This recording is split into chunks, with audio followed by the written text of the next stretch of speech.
E aí, vamos estudar a lição? Sexta-feira, 21 de fevereiro.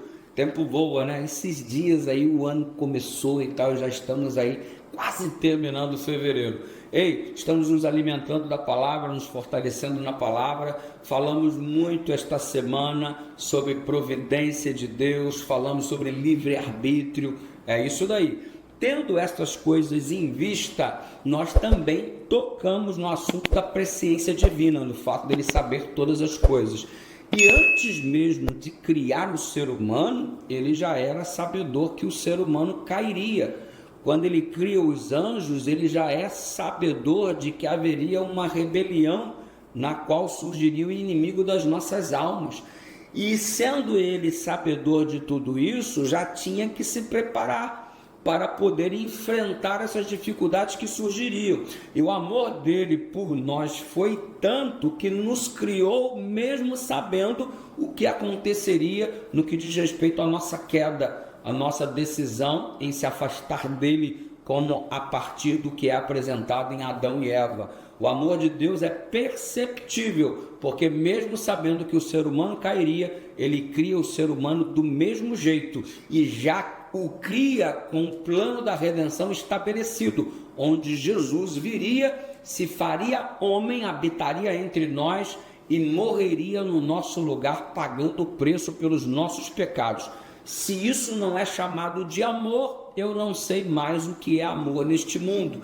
Tendo isso em vista, a gente precisa ter o entendimento de que o livre-arbítrio de fato é uma realidade, porque Deus cria o ser humano sabendo que esse ser humano vai errar, uma vez que deu a ele o livre-arbítrio, e sendo ele sabedor que ele faria mau uso dessa liberdade de escolha.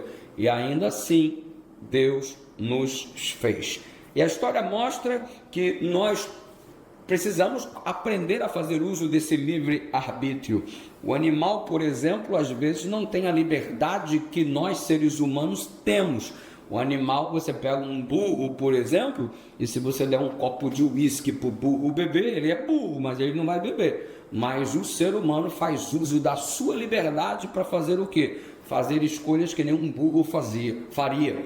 Tendo isso em vista, nós usamos mal a liberdade que a gente tem quando nos auto-prejudicamos, nos desconstruímos, nos afastamos da orientação de Deus.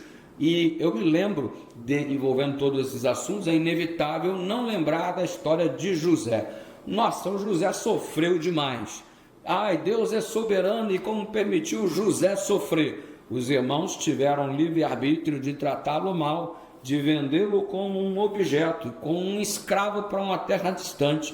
Os irmãos tiveram o livre-arbítrio de mentir para o pai Jacó, dizendo que José estava morto e fingindo a morte dele, trazendo suas vestes ensanguentadas, como se José tivesse sido devorado. Ei, o livre-arbítrio utilizado pelos irmãos de José fez com que José sofresse muito.